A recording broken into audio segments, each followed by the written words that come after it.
viewers, my name's Cara, my pronouns are they and she, and this is part 2, talking about my experience at WorldWide WitchCamp online. So I did do a part 1, if you haven't seen that yet, it'll be linked in the end screen of this video. I can't believe it's already been a week, honestly. I wanted to record this video out here where I was last time, although it is after sunset now, so we've got artificial lights on instead. But it's been a week since WorldWide, and I just wanted to say a little bit more about it now that the entire experience has happened, because part 1 was recorded not even halfway through day 1. So I already talked a lot about the context of witch camp and online witch camp and why this one was different than the others that I've been to in part 1. So if you want to hear more of that sort of context, please go back and watch that. Here, I mostly just want to talk about how it was for me and a little bit more about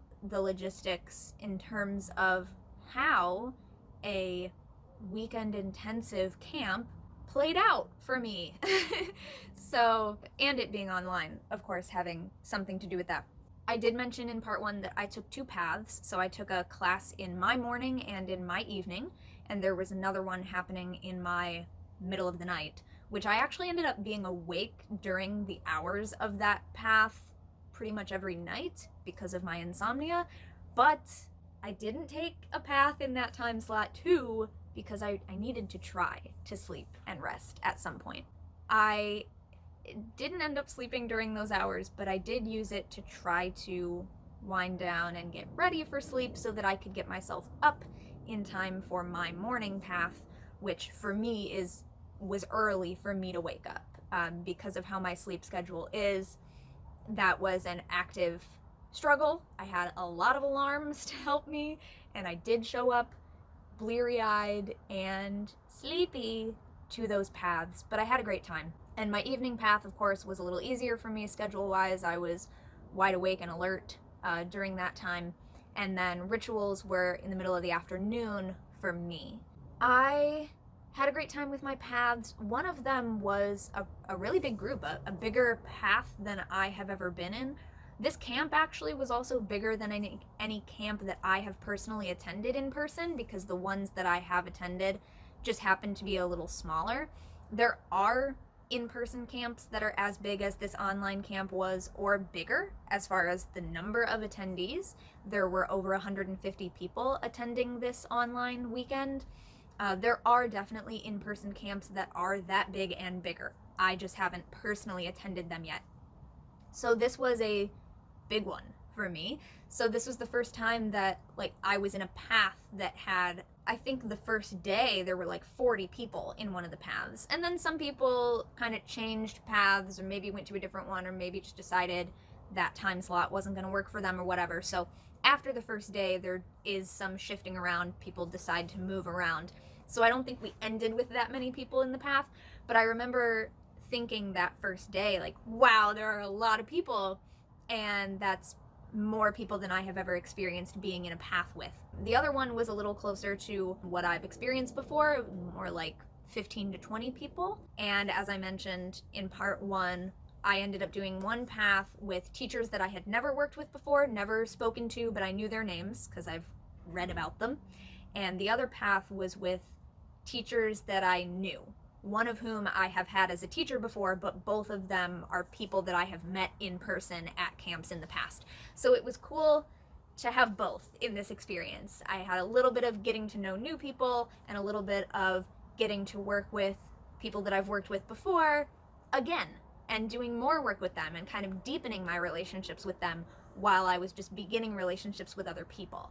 I also, of course, got to meet people from all over the world. There were people in these paths from multiple continents, people speaking multiple languages, and all sorts of accessibility levels and experience levels and everything else in between. All sorts of diversity of identity and life experience.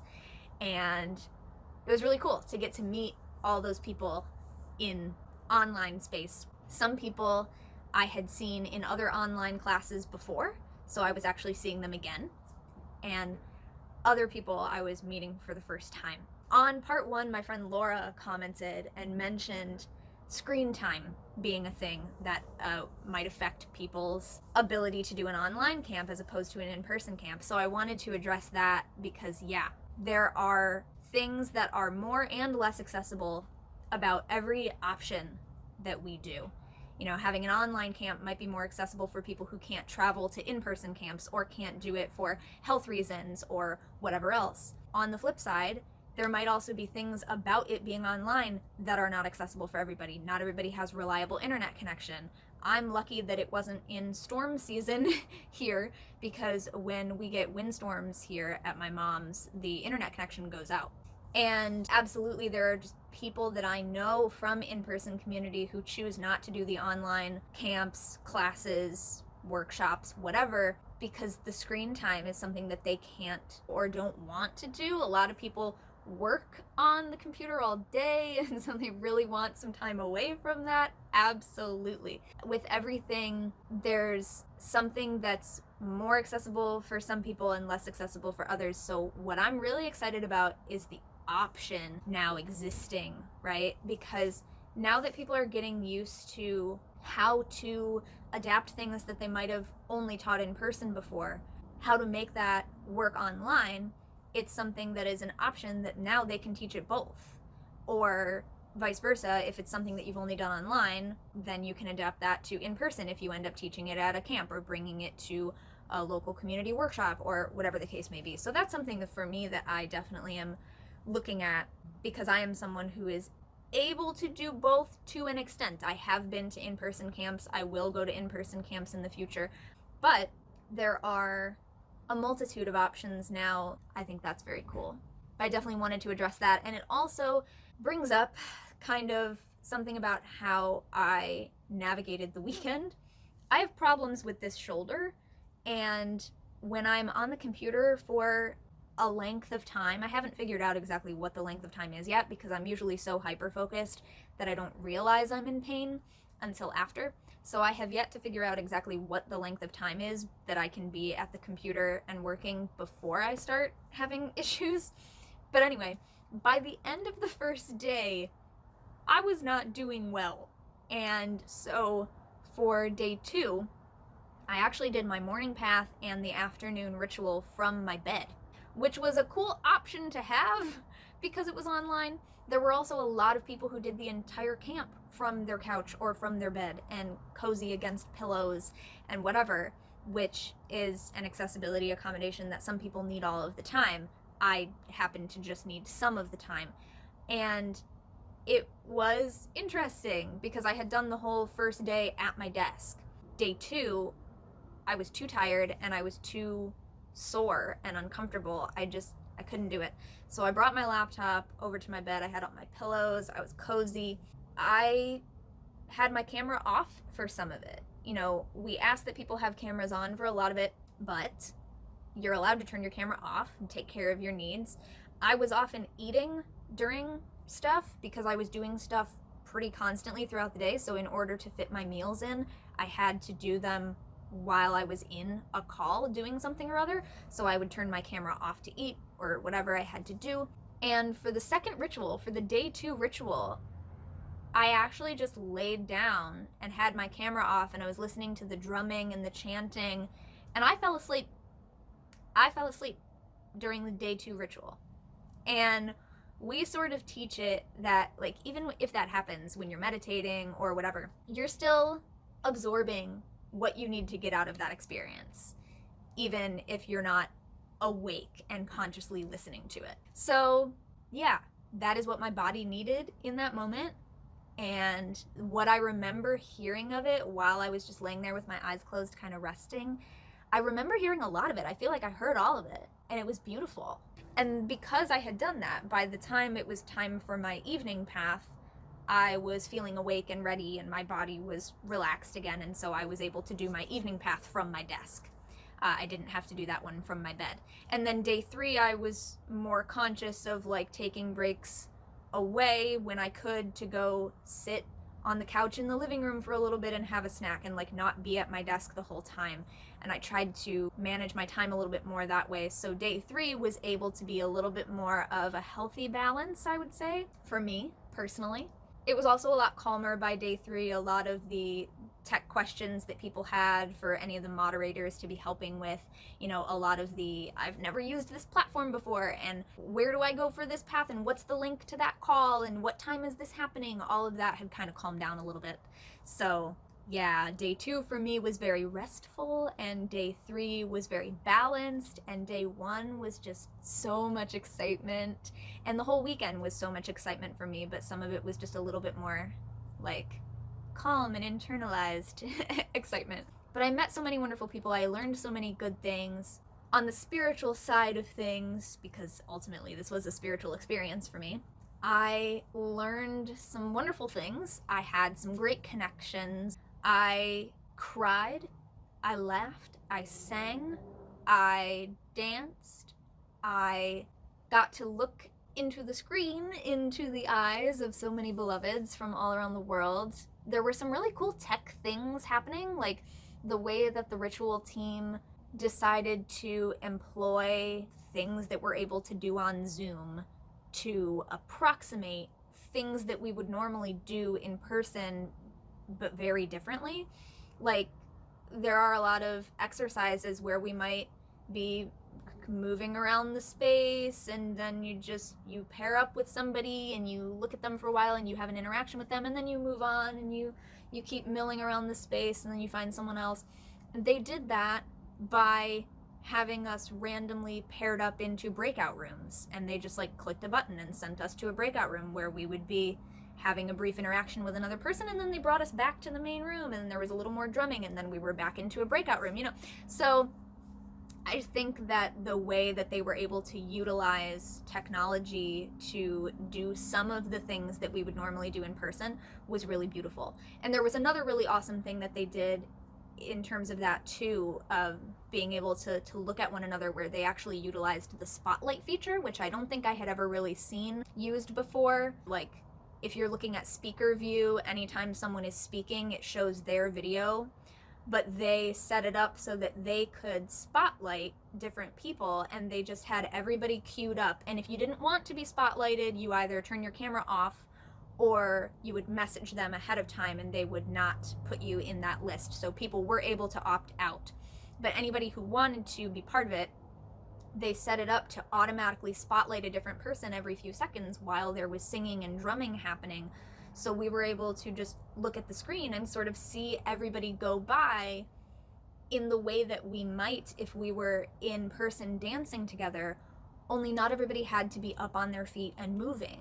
People were able to be spotlighted from laying on their couch, laying in their bed, laying with babies. People had infants with them, so all kinds of things that felt really wonderful and powerful the way that they would if we were in person, but differently. So I'm very impressed with how the team was able to figure that out. It was very cool. I really got a lot out of the weekend. And I came away with some new practices, ideas that came up in conversations with people in optional offerings or just in chatty hangout time. I also came away with a bit of a challenge, I think, from the goddess, you could say from the universe, whatever, for a practice that I've known for a while and I know how to do, but I don't remember to do it perhaps as often as it could be of benefit to me. So I sort of came away with a challenge that I should be trying to do it at least once a month. And if I do it more, great. But the challenge for me that I have accepted is at least once a month I'm going to do this practice and see how that serves me going forward. And that is something that I have been doing this year anyway already, is sort of recreating a personal practice that really works for me, like a daily one. Because I know throughout the years I've always talked about how I don't do most things daily. I can't remember. That's not how my brain works. So I would say I have regular practices. But I'm really trying to look at what needs to change about something in order for me to be able to do it more regularly, weekly or daily. If something doesn't work for me, then fine. Don't feel pressured to do that thing just because a lot of other people do it. But also, could it be shifted to work for me if I did it slightly differently? Or what else could be similar but work better for me? So I've been really trying to create something for myself, and this, I think, kind of goes along with that. Only the challenge is not to do it daily. It's not something that I need to be doing every day, but it is something that I should think about bringing in fairly regularly, and monthly is a way that I can do that. That feels like a challenge that is doable to me right now. And that's important, because it should feel like a challenge in that it shouldn't be so easy. It should be a challenge, which it is for me. But it also shouldn't be so challenging as to feel completely unattainable, and then we're not likely to continue trying it. So that's kind of where I am with that. Is there anything else that I want to say right now? Just, I really hope they do this again. I'm looking forward to doing more of that. And I also do hope that I get a chance in the future to see a lot more of these people that I met online in person, and to work with them in person too, if that is something that is accessible to both of us, all of us, in the given situation. It's not something that's possible for everybody. There are people who are part of this tradition who will not be able to do anything in person and only rely on online things.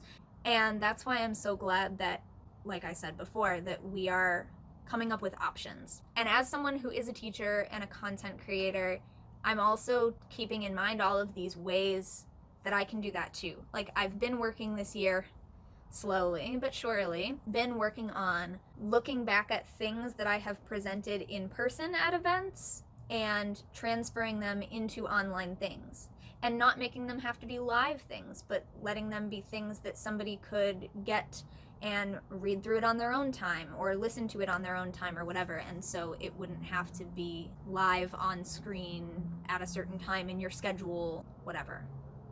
There's a lot more that can be said about that. But sticking to camp experience, I think I've said a lot about what I have to say there. It was a lovely experience. I'm very glad I did it.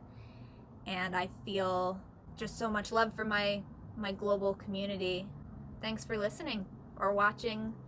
I'll see you next time. Until then, don't forget to be awesome, blessed be, and goodbye.